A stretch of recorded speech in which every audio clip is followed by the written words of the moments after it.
Welcome to the Floor Academy podcast. I'm your host, Kyle Hedin, owner of Illustrious Hardwoods in Mesa, Arizona.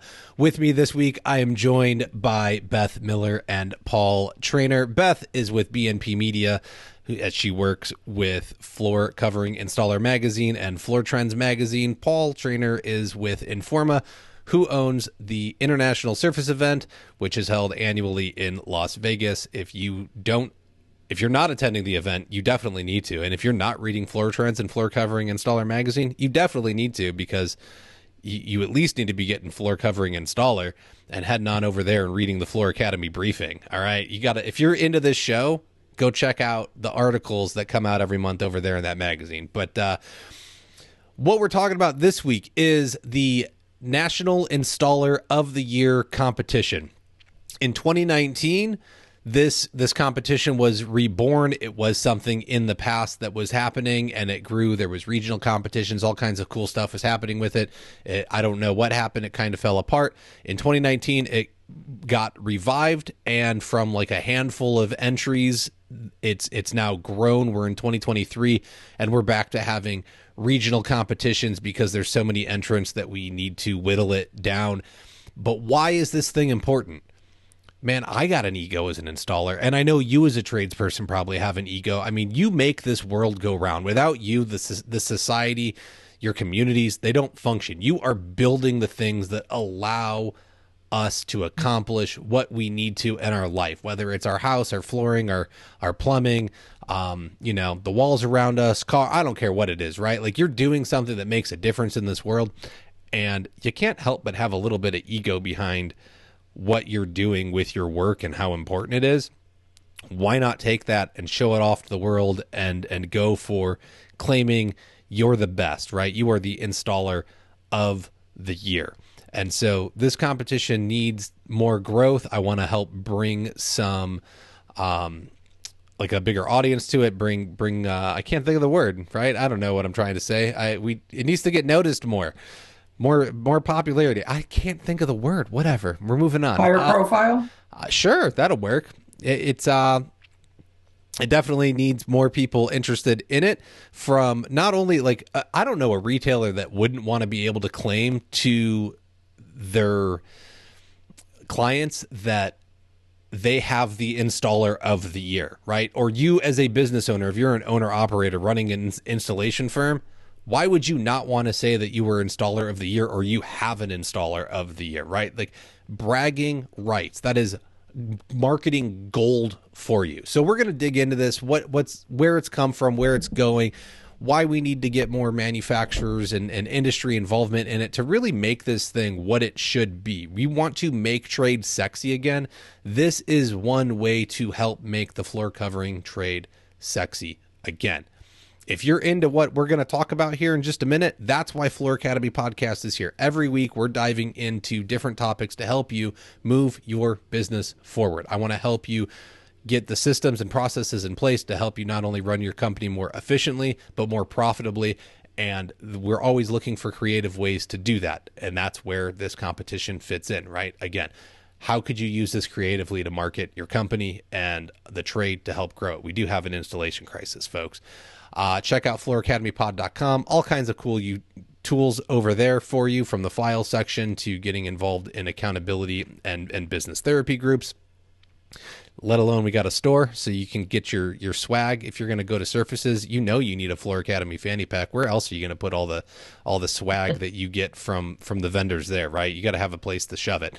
So that all being said, Beth, we'll start with you. Who are you? What do you do? Why do you do it? Hey folks, I'm Beth Miller with FCI Magazine. I work with flooring installers every single day. I actually am from a trade background, so this really is, in some ways, it's personal for me. I enjoy hearing everyone's stories. I understand the struggles, and as someone who came up through the trades and chose college, I can see the value in both. So it's definitely been an interesting ride.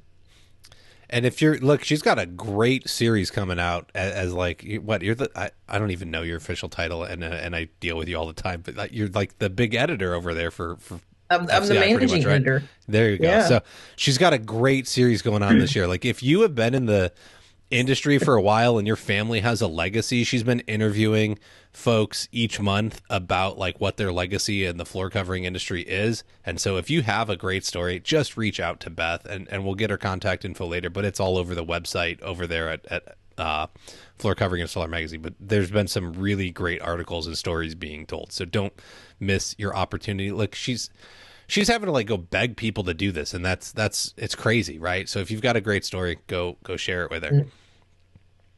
Paul, let's hear you've returning once again, but real quick, who are you? What do you do over there at Informa? Thank you for inviting me back again. Third time's the charm. Maybe eventually I'll get a swing of this and actually sound eloquent and very thoughtful in everything I have to say. I'm responsible for programming the education primarily at the International Surface event. That's the big swing in my job. That is kind of takes the most of my work. It's the Pulse seminars, it's education on the show floor, and it also swings into walking tours at the show now, Women's Leadership Conference, the Stone program. Those are all part of my responsibilities at Tice. And one of my pet projects and one of my passion projects is the National Installer of the Year competition. It's fun. It is exciting. Get to meet interesting people, and it is kind of the highlight of my job. All right. So let's start with you, Paul, because you've been involved since 2019. So how did this come about again as it needed to be a thing? Was it Informa reaching out about it? I know that CFI has been heavily involved since I believe they were involved the first time around, but it was it them coming back to you and saying, "Hey, we want to revive this," or like, where did this start again? What was the push to do it? There was one, the installation crisis is not abating, it's getting worse. And there had been calls since I think approximately 2008 when the last competitions were held. And there was interest on the part of Tice to bring it back. It has historically been a focal point on the expo floor. It is a really big piece. It's exciting. It kind of brings in that very, very live flavor. And there was interest on the part of CFI, who's also trying to bring more installers in and get more visibility into the floor covering installers. So it was kind of really just the perfect time. And they had reached out to my predecessor, Katie Thompson, and they worked together to kind of put together a plan. It was simple at that point. I think they were really just getting entries and then would select out of the best entries the people to come compete. And then I think it was the following year that the regionals started to kind of shuffle back in. If memory serves me right, it's all a little fuzzy. I think last year was the first year with regionals again, maybe. Oh, we definitely had because them. it was because COVID messed things up.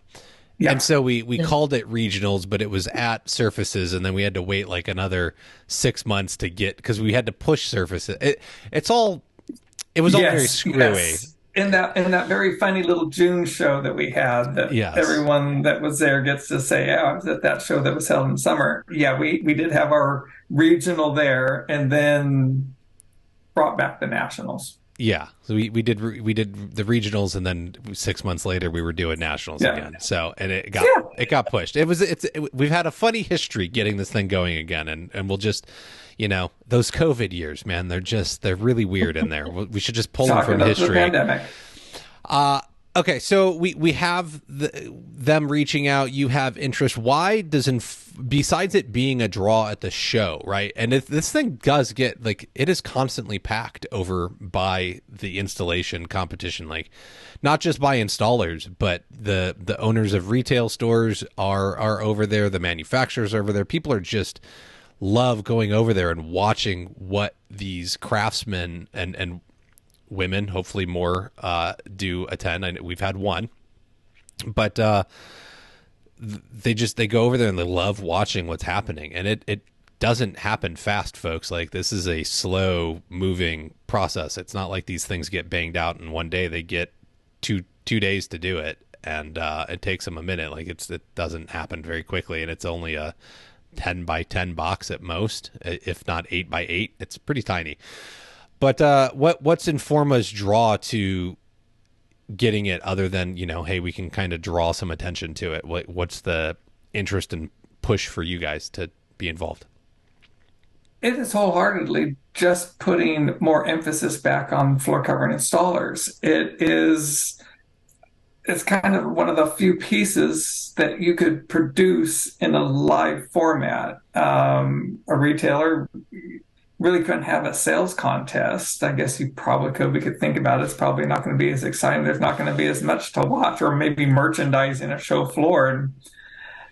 And this is craftsmanship. It is artisans. It is mechanics in a lot of ways, and it's kind of that same thing that goes on with HGTV and, for lack of a better term, house porn that you see on television.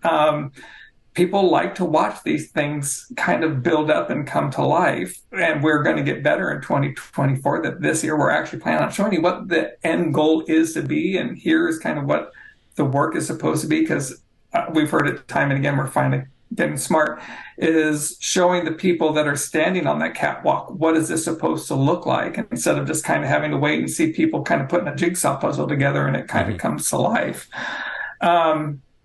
So this all comes back to putting a spotlight on some excellent installers and excellent craftsmanship, and putting their hearts and souls on the line and competing on their hands and knees. Under the spotlight, it's got judges moving around. You've got management moving around. You've got people sitting on a catwalk, which goes hundreds of people deep. And they're trying to talk to you. It's just a really exciting element. And I know a lot of our attendees like to kind of come in, see what they're doing, go off, meet on their appointments, or go to a Pulse seminar, go to an expo floor session, and then like a couple hours later come back and see what's new, what's happened. And then they just kind of keep that cycle going. Once we kind of get into day 2, that's when all the magic happens. Now you can kind of really see what this is supposed to be. And it's not them laying out the floors or doing all these little precision cuts that are going to be required. And it's a complex build out. They don't make it easy. And there's a balance of having the competition scope of work be achievable. So at the end, everyone can hopefully finish, or take it too easy. And then it's like, they just bang it out. So you want to be able to give them enough approach to make it come to life and make it exciting and for people to see and celebrate their work. And then finally have a big announcement. It definitely is getting its feet on the ground. There's momentum on this. There for sure is. It continues to grow. It's been nice to see. I know in 2019 it was carpet and tile, and then did we have carpet, tile, and wood that year? Yes, there was 3. Okay, so we did carpet, tile, and wood, and then we did carpet and resilient.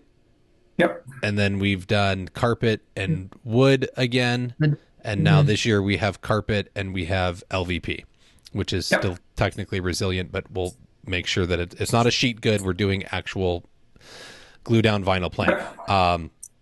And I hope to see it grow. Like I would love it, and it I think Informa and Tice would be willing to give up the space if it grew, but we can't really call it installer of the year, in my opinion, if we don't grow this, folks. And we need to be having a wood competition, a resilient competition, an LVP competition, the tile competition, the carpet competition.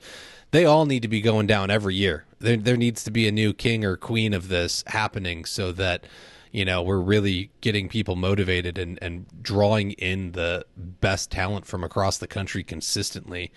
And, then maybe we find a way, if somebody just starts dominating, that, we'll have to enforce some rules that you have to come back and be a judge or something if you win too many times. Because we can't let somebody just dominate like that. We gotta spread the love around and let other people have a chance. But We do have a rule that previous winners cannot come back and compete in the same. So now they're coming back in the other Ah, categories. They're okay. coming back in the other categories. That's okay. Beth, your involvement is obviously on the press side is pushing this, and so why do you see this as something that needs to be pushed out? Well, I can kind of echo some of Paul's sentiment, but um, I think one of the biggest struggles that I'm dealing with in conversation, I have conversations with you, John Steyer, Marquise Wright, Ken Ballin, all these installers pretty regularly. Mm-hmm. And there is a reputation that installers kind of have looming over them. There's some negativity there with the trades. I mean, we're all aware of that. And they're always battling that. These true craftsmen, these tradesmen, these people who are really working hard to elevate their craft, they're struggling to battle that and to change perception. And I feel like events like this are a great way to combat that. You know, we're actually getting to see the skill. You're getting to see all of what goes into it, starting with a work order. I mean, it's not simply just putting a piece of carpet down or putting plank down. It's not that at all. It's literally you have to have a strategy going in. It's all about time management. Mm-hmm. It's about having all of your tools and your products and everything laid out ahead of time, and in an order where you know you can access it in the correct way to complete it in the amount of time allotted. So there's a lot that goes into it. And then they have people like me who are in their face with a camera putting added pressure on. So in addition to everyone else watching, you know, I'm like, just pretend I'm not here. And so, you know, so in order to elevate the trade, it's great to really promote that. And I enjoy doing it. It gives me something else to look forward to, and I'm happy that I can be a part of it. But yeah, these guys are doing some great work. And so it's just fun to showcase that. I agree. It's not just they're not just making things look pretty on a surface level, Right. folks. Like the judges are really in there and they're looking from the prep work to the finish. Yes. How is it done? There's a checklist a mile long that Mm. they're looking at and judging on, and it's not just one judge. There are multiple judges and they're comparing notes and talking about it, and Yeah. people are coming up with questions of like, hey, if I do it this way, does that like they're getting asked hard questions because there's more than one way to skin a cat and get a project accomplished, right? And so each installer is coming up with their using their system to get to an end point, and it's about can you hit the industry standards and guidelines and manufacturer standards Yes. while delivering the end product that was described in this work order. And the work orders are complicated. I know if you're in the wood flooring industry, the competition of wood last year was designed by Leonard Hall, who has won Floor of the Year with Hardwood Floors magazine multiple times. Like his company is very well known. He's very well known in that industry, and he's designing things which are hard, and they're doing the same thing on the carpet side and the tile side. Like they're not easy designs of like, hey, it's just a 1/3 offset, go throw this in. You're having to make some intricate cuts and do some things that are really testing your knowledge and skills and pushing the limits of what's possible in the craft. And then you're like, you know, Paul has said and Beth has said, there's press in your face, there's people on the catwalk trying to talk to you, you're out of your element because you're being watched by so many people, you're in a strange place, you probably don't have all of your tools available to you. So when these people get a claim that they are installer of the year, they truly earned it, because none of them, I don't know a single person that's come yet and backed up their, you know, enclosed trailer of tools or their van of tools and dropped it off and set it up and said, okay, I have everything that I'm comfortable with. These folks are scrambling and constantly borrowing products and tools. Like they will have a runner run down to Tool Alley at the show and be like, hey, can we borrow this? And they're grabbing whatever it is and running it back to the competition, plugging it in and using it. and then returning it to the booth so that they can continue to show off their wares. There have been some struggles along the way to really make this thing happen, and so that the title is definitely well earned. Paul, we are it's I want to say it started and it was like look, everybody wants to win the big check, right? Like, who doesn't want to be Happy Gilmore-esque and to like walk away with the big check? Okay, the big cardboard check. It started off with $500, I believe. Was that it? Right. So it was mostly bragging rights at first, folks. Where are we at now, and where do you want to see it go? Me personally? Yeah. I mean, like because it's a little bit more this year, isn't it? Or is it still $500?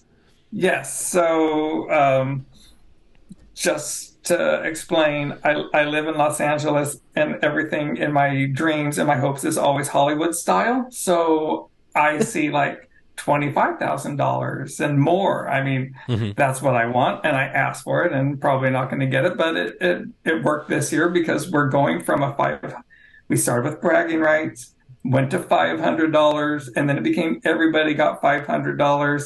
This year, we are taking the grand prize for the finalists in carpet and the finalists in LVP to $2,500. So there'll be a big $2,500 check to each of them.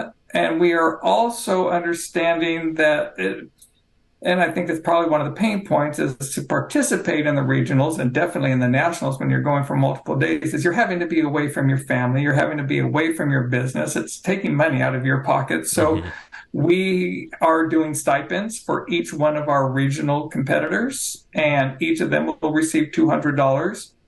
And the finalists that go to compete in Las Vegas will again receive another $200. And then, of course, we have $2,500 for each of our finalist winners. So it has been building up, and I think a cash prize will make it even a little bit better. And I will keep pushing for the day when I can have $25,000 prizes. And I think there's opportunities. We're getting more sponsors, and as we get more sponsors, there'll be more money in the pot that hopefully we can keep raising the bar on this and making it more exciting. And I think the manufacturers are missing out by not getting involved. So if you're listening, manufacturers, I know some of you are listening. I know you pay attention to what I got going on over here.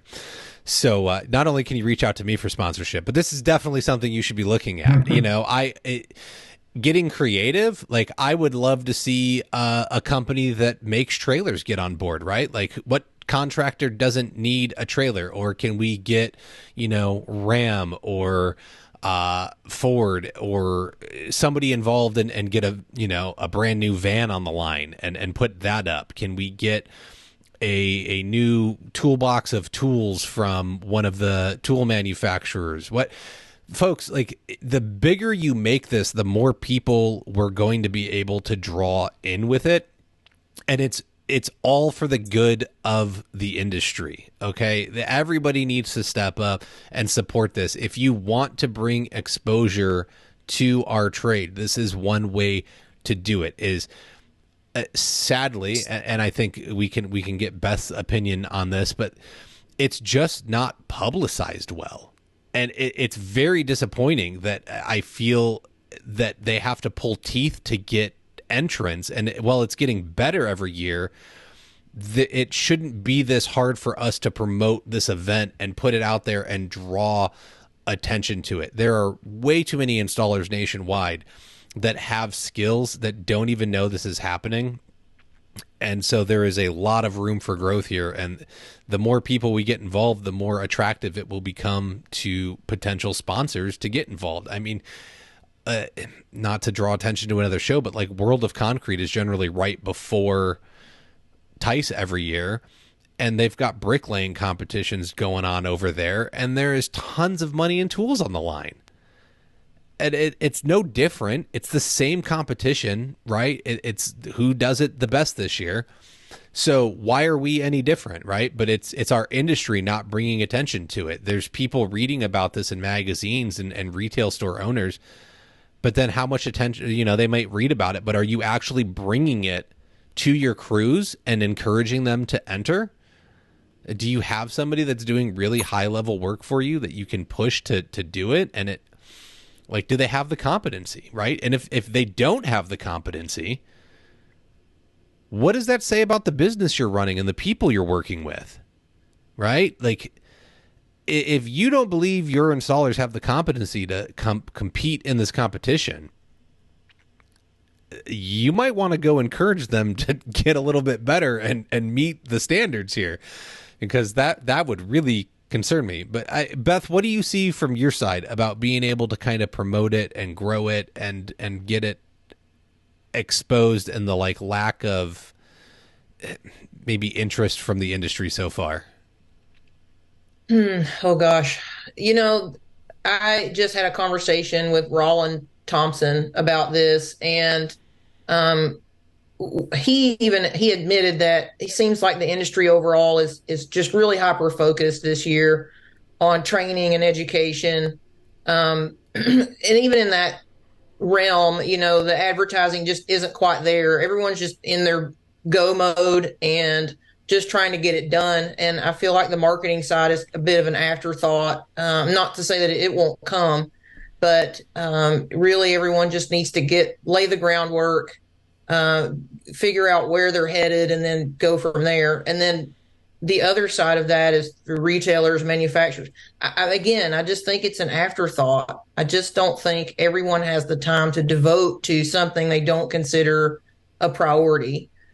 But then the problem with that is we're back to where we were. It's not a priority, and it should be. Mm-hmm. You know, it should be. Everything in this industry hinges on the installers. I mean, you can make product all day long, but if you don't have an installer to put it down, you can sell it all day long. But if you don't have an installer to put it down, I agree. so I think that I'm not sure what it's going to take to shift perspective. It's just something that's evolved over time. I mean, it's taken decades to land here, and I'm not sure that you can climb out of it, you know, in a couple of years. I just don't think that's going to happen. I don't think that's realistic. But, you know, in the meantime, what can we do to at least start that process? And I feel like you can reach out to your local trade press. You can reach out to us. Mm-hmm. You know, I don't know. Maybe there's even responsibility on us to do a better job with reaching out to retailers and manufacturers. You know, I don't know. It's something that we discuss pretty regularly, and it ends up being oftentimes trial and error. You know, what's going to work? Do I do a social campaign? You know, do we do a video campaign? Do we do podcasts? You know, and in many ways, it's just trial and error. So I don't know, but yes, bottom line, I mean, we've got to shift perspective. I'm just not real sure what the answer is to that. I mean, I feel like I'm working hard. Well, I get it, I'm right? trying, guys. I really am. But I think it comes down to the installers too. Like, if you know about this, like, you need to go promote it to your friends and neighbors and really make it a big deal. Like, how many other installers are you interacting with? Can we get materials into the hands of the national supply, the supply houses throughout the country, right? In my area, Big D, Tom Duffy are the big ones. There's EJ Welch. We've got Virginia Tile. We've got Louisville Tile, right? Like, there's Arizona Tile. There's all the Tile Shop. There's all these distributors, DeSoto Sales. There's all of them across the country, right? I don't even know up and down the East Coast or through the Midwest, but like, where are they at, right? Let's get some flyers in their hands. Let's have them come to the table. What can they throw at it? How do we get folks involved? Because, again, at the end of the day, I think what needs to happen is, if we can make this a big deal and people can see that there's a way to be at the upper echelon, something to strive for, and we're showing off amazing hand skills, which is really what we need to be promoting, because we all know that it's not just an installation crisis. It's that there's just a ton of unqualified labor in the market currently, that if we make this thing the thing, and this is what we strive for, then we've automatically built in that so is not acceptable. If we're not striving to exceed expectations past the standards and guidelines, we're not doing it right. And so we should all be striving to be able to compete at this top level and do it right and make sure that it's the best we can do. And then it's in everybody's best interest. The youth coming in will know this is what we do. It's not okay to cut corners or anything like that. And this is a way to promote that kind of energy into the industry, because it's not happening currently. And so just getting it out there, getting it the exposure it needs, and making it a focus, I think, is going to be really important. I'm going to interrupt us for 1 second, and then we will jump back into this discussion. If you're looking for the perfect waterproofing solution for your tile installations, look no further than John's Manville Go Board. It's time to say goodbye to worries of moisture damage and hello to durable, easy to install tile backer. Go Board is engineered to withstand tough environments, providing excellent waterproofing protection. Whether it's in your bathroom, kitchen, or any other wet area, Go Board has got you covered. Don't compromise on quality. Choose JM Go Board for ultimate waterproofing peace of mind. Walk into your supplier and ask them for John's Manville Go Board. All right, Paul. One of the cool things that has come out of the competition is that y'all created some baseball cards by somebody that suggested them to you. We won't name who. Hint hint. It was me, folks. It was a really cool idea. So they got. You got these baseball cards now, like you're making them every year for the installers as they compete in the competition. So there's like a collector's item behind it to kind of help promote it and get a little more exposure on the people involved. Look at this. If you're watching the YouTube version, Beth has like a handful of cards. This is awesome. She's just got them all splayed out. But it's just another way to kind of make it fun and something. So do you have anything else going on that it's getting creative and helping to kind of promote the competition and make it a little more fun for those involved? Do I have permission to jump back 2 questions ago and talk real quickly about the sponsors, because they are providing prizes as kind of that is happening. And I don't know if I'm allowed to say names, so I will just say that power stretchers, full toolkits, those are all being sent to the competitors. They get them at the regionals, and then they get like full sets of almost everything when it comes to the nationals. So those sponsors are stepping up, and so it's not just cash prizes and stipends to kind of make ends meet. And it's all coming from our sponsors. Without the sponsors, a lot of this would be even a little bit more harder challenge. Hello, John's Mansfield Go Board. Call me. I got you.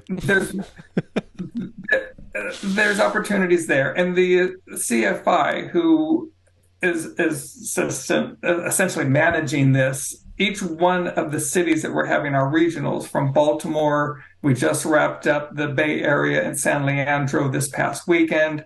We go to Fort Wayne September 15th through the 16th, and then we go to Dallas the 5th and the 6th. Each one of those cities has a champion that is sitting behind it. Roland and Baltimore, IUPAT DC 16 in San Leandro, Tony Burkhart coming up in Fort Wayne. Each one of those champions is really doing a lot of outreach. We've got flyers that they're taking to the local distributors. Elle Fishman was our host in Baltimore. IUPAT was in San Leandro. CC Carpet, I think, is coming up in Dallas off the top of my head. So the distributors are getting behind it, and there we're building that up. There's still more ways to go, and obviously there's just 3 or 4 right there, and we would love to have more. But there's a big opportunity there that we could also get behind. So again, it's slow crawl, coming to maybe now a walk, and pretty soon into a run. I mean, I want to see a competition in every state, right? Like that's the goal here, is that right now there's 4 regional competitions spread out across the U.S. for all 50 states. But if somebody in Hawaii wanted to try and compete, they got to fly to the mainland. Like, there is no easy way for them to do it. If you're in Washington, you're having to drive down to San Leandro. Like, if for me, it was either drive like 14 hours to California if I wanted to compete, or I could drive like 16 or 18 hours to Dallas. It was there was no like great spot for me to go. Not that I wanted to compete. I was asked. I was like, I was encouraged to try and enter, and I was like, no, that ain't gonna happen. Like, that's not my jam. But it's important. Like, I believe that it's important to be able to promote this and push it out there. But I would love to see it at least in every state, so it's only a couple of hour drive for folks to be able to do it, right? Let's get 8 to 10 people every year in each state or more competing. You know, can we get it to the point where it's, 50 people in a state competing down to one in each state, and we've got to then divide that into like competitions of 12 or something, and then we divide that into like a group of 4, and then they get to go to the Installer of the Year competition. Like, this should be a whole year-long process, and they're getting it done in a couple of months because we just don't have enough entries. But you are right that the distributor stepped up this year. They're playing host to all of the regionals this year, and they're giving up space in their warehouses to let it take place, which is nice, which is different. I think before it was being held in the shops of folks that had extra space, and so you're right. Slowly but surely, we were at a crawl. We're standing up and stumbling now. We're going to get to a walk soon, and hopefully we get running. Yeah, and now to get us from a good walk into a run is still building up the trading cards. Thank you, Kyle Hedin, for that wonderful idea. And that's coming back. Some additional enhancements. We're now creating on easels the 22 by 28s of each of the competitors. Where are they from? What are they about? Mm-hmm. Who do they work for? Some of their highlights, kind of going back to that card in case someone hasn't collected those or just don't want to walk around with them. And we're also I'm going to try to get some time with each one of the finalists in advance and kind of talk through their experience, giving them a short video blog of who they are, what they're about, maybe show some of their best work, talk about what was it like in the competition, what do they expect it's going to be like going to the finals, now that you know who you're going to be competing against. And it's always a challenge at that point. And how are they preparing themselves? Kind of giving a little bit of advance feed on who these people are and try to elevate their status and their names, because what is very true is a lot of these people don't know how to market themselves. They're uncomfortable marketing themselves. They're definitely not going to toot their horn, so we have to toot it for them. And then when we do toot it for them, they get a little bashful, and it's very, very cute. But I would like to see them take this opportunity and elevate their status and hopefully go back and charge a little bit more money now that I was finalist in the nationals, or have won. I mean, definitely get some extra bank on that. So we are looking at doing extra enhancements and trying to keep this going, and we'll have pretty much all of October, November, December to really start a machine going and pulling in more churn and giving that elevation. And I'm not going to lie, the competitors all know about it. You have mentioned it. I think it'll be fun, and if I have to do it, I might just pull the money out of my own pocket, and that is produce a belt, your championship belt, like you get from winning World Wrestling Federation champion belt. And we'll let you keep it for a year. Hopefully you wear it to all your appointments. And make it just a little bit more fun on that side of things, just to give it a little bit more emphasis. The trading cards work. Why wouldn't that? My kids, when my son was in Cub Scouts, there was an event put on by one of the scout troops, and all of the Cub Scouts could go, and it was a weekend competition. It was a weekend camp out. and then they were testing the younger kids in a bunch of different skill sets, from like how they set up their camp to how it was managed, and fire starting and maps and compasses and first aid stuff. There was like 6 or 7 different like competitions to compete in, and then you got points on all of it. They went and they judged your campsite and how clean it was and organized, and did you have all the proper paperwork and whatnot. And it was a really good way for the Cub Scouts to learn what it was going to be like to go into Boy Scouts and how organized they had to be. But they had a giant log that they called the Scout Spirit Award. And it was the big, like, it was big. It's got to be like 10 inches round and like a foot tall. And it, everybody, if you win it that year, you got your pack number and the year you won it on there.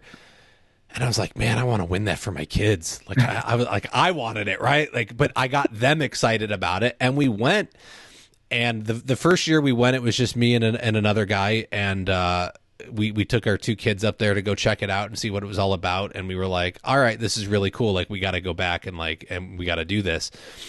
And we went back. We won 2 years in a row, and like the kids were so stoked to be able to have that trophy and like show it off at every pack meeting and be like, we won this. Like, we had to do all that. Like, it gave them something to talk about. So yeah, I mean, a belt or just something for you to kind of be able to brag about.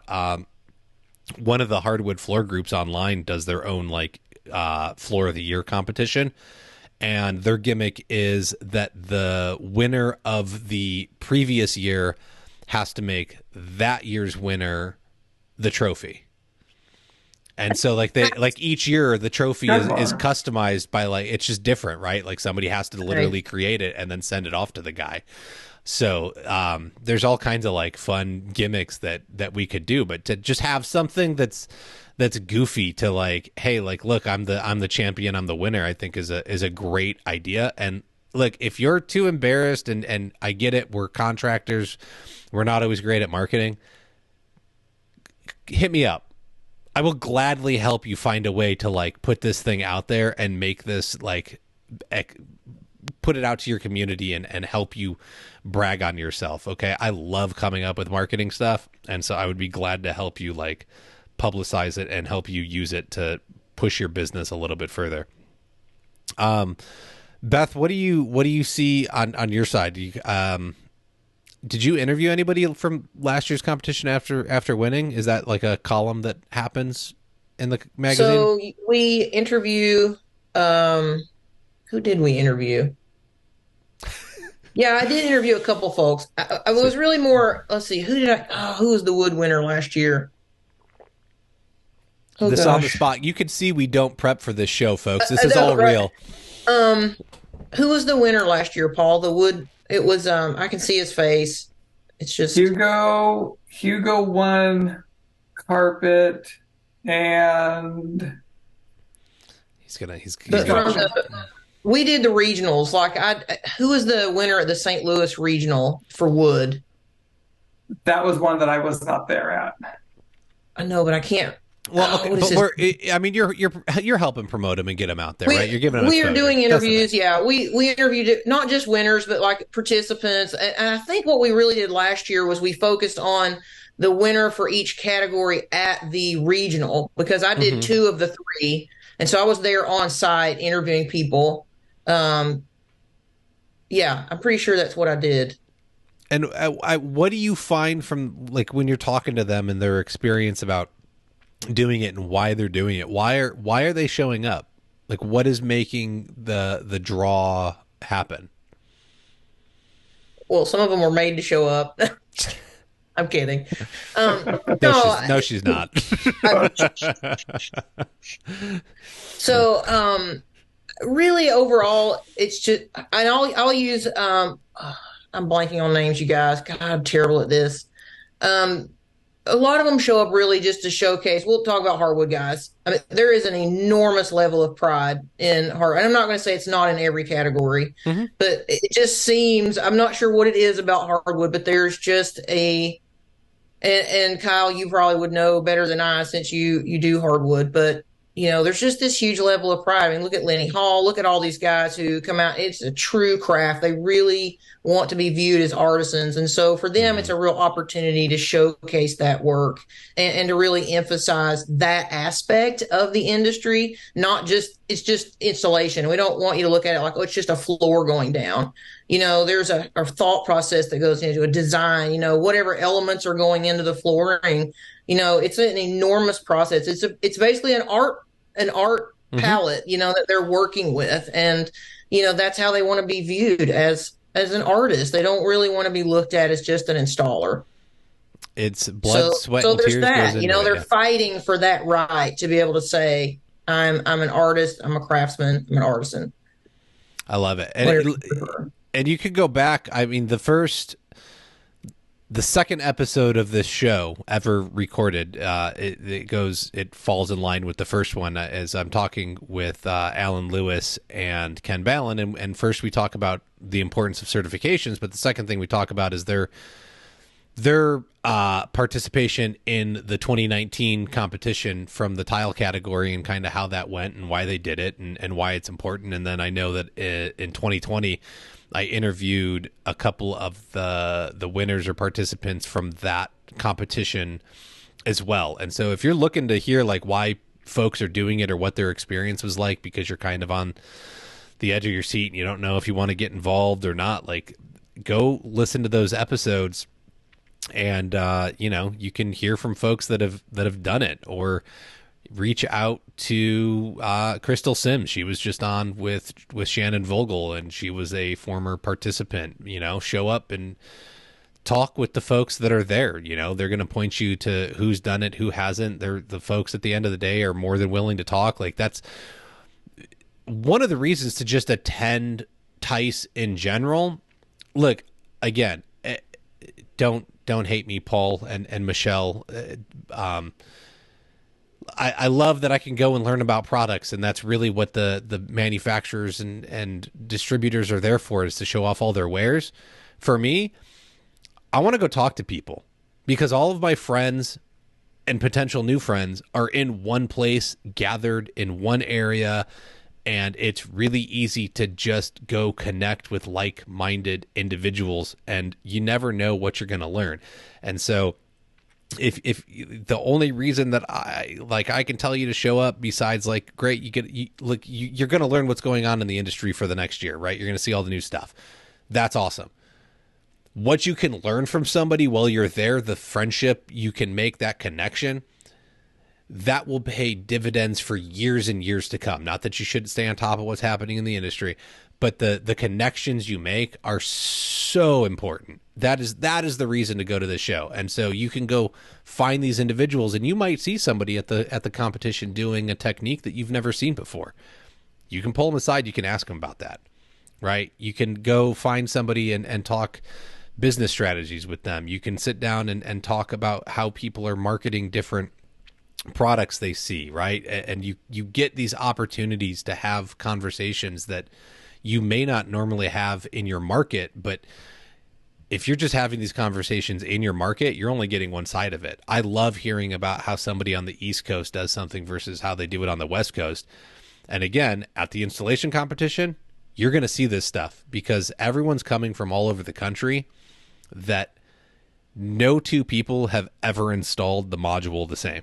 It just doesn't happen. They all attack it differently. How they set up their tools, how they make their cuts, how they prep the materials.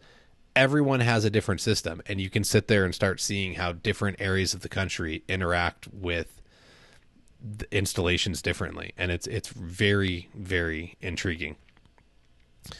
Paul, is there what else do we need to hit on this? What do we need to cover that we're missing? We got two more competitions coming up. Okay. Fort Wayne, September 15th through the 16th. Dallas, October 5th through the 6th. Categories are carpet, LVP. We are still taking applications about up to 1 week before the actual events. You will get a $200 stipend if you're selected to compete at the regionals. So they'll take a little bit of that pain of taking a day off. And we encourage everyone to apply, whether you are an independent, if you are working for a floor covering retailer, if you are union, it's open to everyone. It is Mm-hmm. not just CFI membership. It's not this past weekend, it was all union guys because it's right in their facility and it tends to be that way in the Bay Area. So Yep. it's open to absolutely everyone and all skill ranges. There was someone fairly new to the industry that was competing shoulder to shoulder with guys that have been doing this for 25 years and did very, very well. We had So Eduardo enter the 1 year, and he did his best. Like, was it great? No, but look, he put it out there. He put it all on the line and said, "I'm at least willing to try." Meanwhile, there's a bunch of people that didn't, and so I commend him. He's an amazing young man. I hear it all the time when I'm in that area at Tice and people are on the catwalk and say, "Well, I could do that," and it reflects me back to a time when I was working on mosaic tile projects for fun. Shoot me in the head now as I think about it, but there would be opportunities for people to come and see the mosaic tile works and buy them or watch us work. Mm-hmm. And I would hear people say, "Oh, I could do that." And finally, someone created a mosaic that said, "Yes, but will you?" And the same thing goes back to all the people that are standing on the catwalk that say, "Oh, I could do that," or "Look, I could beat him, no problem." Yes, but will you? So show up. Show up, and it starts regional, so it's not like instantly on a national stage. I hear time and again from the competitors that making friends and the camaraderie and watching how other people work has improved their own just from a day project at the regional competitions. I'll give you a little hint that, and I won't guarantee that it's going to happen, but in 2024, we may be taking this international. It could cross the border into Canada. Ooh. And I have a feeling we're going to see a lot of names and faces that we have seen in past competitions, which may have not won, are going to be coming back probably with a vengeance for a second or third time. And the first time you do it, your nerves get you. I hear lots of stories about what happens, and I always tell those people, "This is your test shot. Now you know, and now you're armed. And that next time you go in to compete, it's just going to make it that much better." So, yeah. You've said at least one name of someone who I just got their entry form that is returning for TICE 2024, and hopefully she will win this next one. Well, I guess that tells us one of the things that's gonna be available to install in 2024 as well.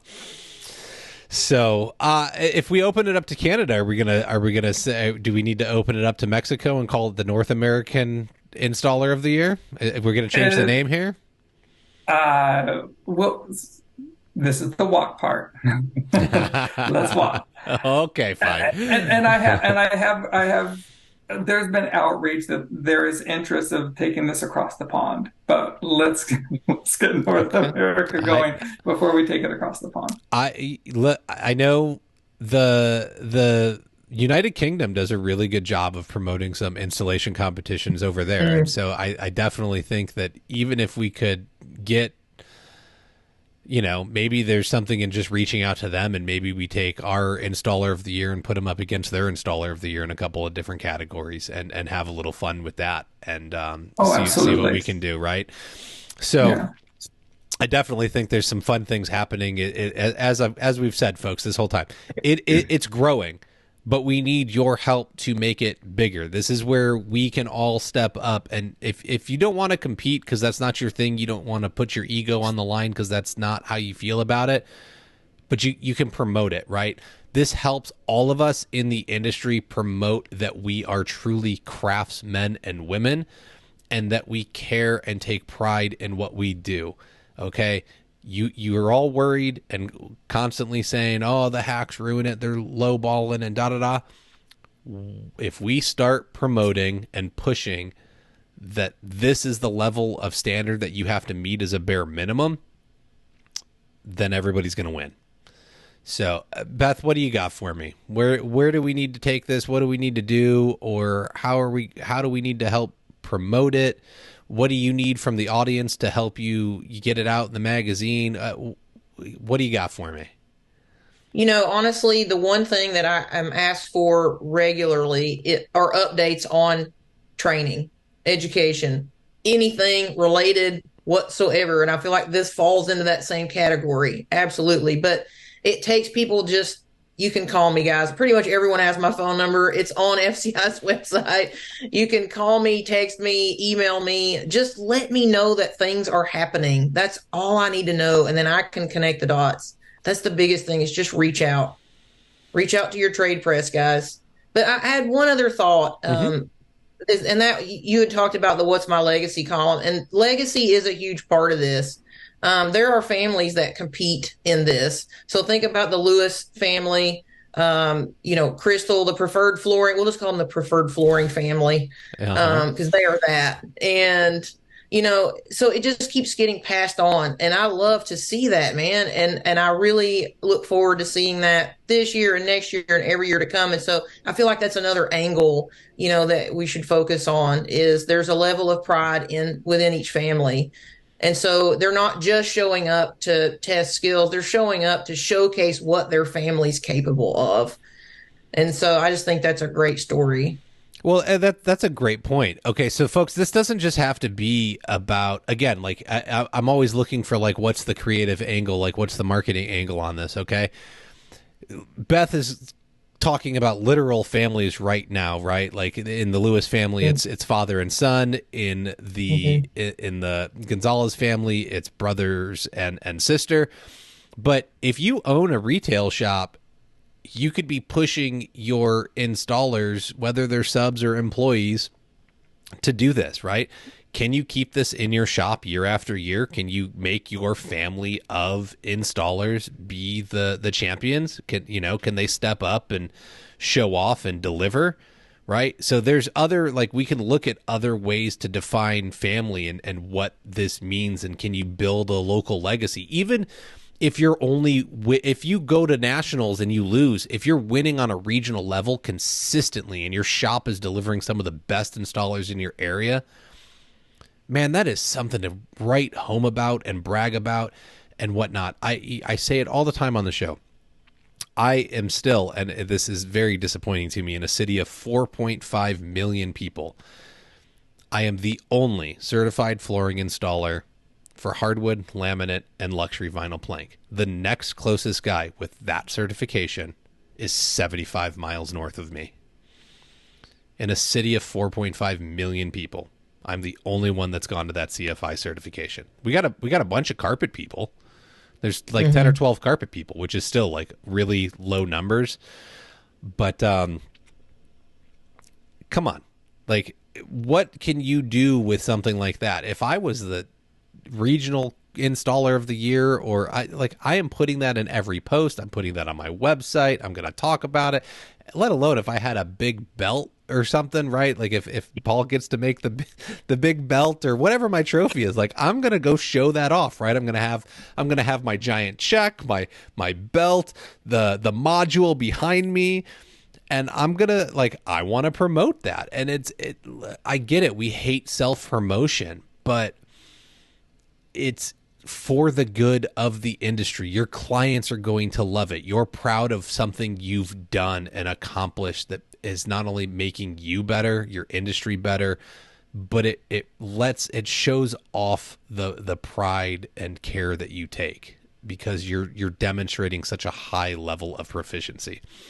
So don't sleep on this, folks. Get involved. Find a way to step up. You can reach out to Paul. You can reach out to Beth. You can reach out and find ways that you can help promote it or get involved. Again, the distributors are hosting. Manufacturers are donating the materials to be installed. They're donating tools. There's money being put on the line. Look, if you got a connection and one of your family members is working over there at like Ram for the Pro Masters or Ford or something, man, help these guys out, get them connected so that we can get a van given away, and somebody's winning a van and driving away from Vegas in a van instead of taking the flight home, right? Let's put this on the table. Or we got a comment throughout the show. Aaron Albrecht was tuning in, and she said we got to get the box stores involved. Which, look, I know everybody hates them, and we don't want them in our industry, and they ruin it, and they give away they talk about free labor, da da da. If you want the public to buy into this thing, though, where do you think they shop? So if they start sponsoring something, right? So if you got a connection over there to, like, you know, the big orange place or the big blue place or the place that starts with an M in the Midwest, like, get a hold of these folks, help them out, like, help them get connected, and let's see what we can do to really not only get some backing financially behind this, but to make it exciting and enticing for people to do it, because it's past bragging rights, but it's still, like, it's kind of a tough sell. I'm not going to lie. If you weren't already planning on going to the show, like, it's kind of a tough sell. And these guys are giving up their experience at the show to install for like 2.5 days. They really miss out on everything going around them because they're so involved in the show, and you're doing it all day. So there's a little bit of like, they make a big sacrifice. So we need to get, like, they need to be celebrated and they need to be rewarded. So what can we do to get that happening? Look at what's going on in your area, and you know, let people know that this is a thing and they need to get involved. This is a big push. I think that's going to do it for us, unless either one of you have any last minute words or comments. They're stumped. They're quiet. Okay. I was going to let Beth go first. Oh, okay. Oh, ladies first. Oh, okay. No, I really just reiterate, guys and gals, please enter the contest. We want to see your work. I've said this a million times for other things, but it holds true. Like, please, you're really promoting your work to showcase the next generation what's possible. You know, let's create a better generation of installers, ones that care about quality and legacy and all those good things. So yeah, get it out there, guys. Ooh, I'm going to help Beth. Hey, if you got a really cool floor, head on over to Floor Covering Installer Magazine's website, and they have their Floor of the Year competition going on right now. You need to enter, because they're like, I don't want to make it sound bad, but they're like begging for entries. So, you know,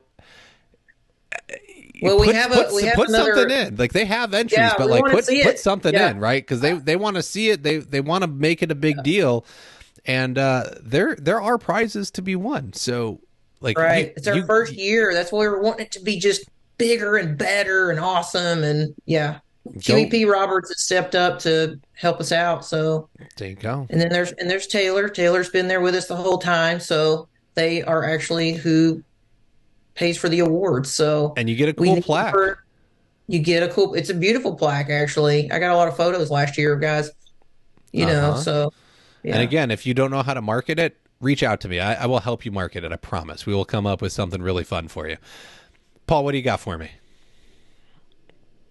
Same thing goes.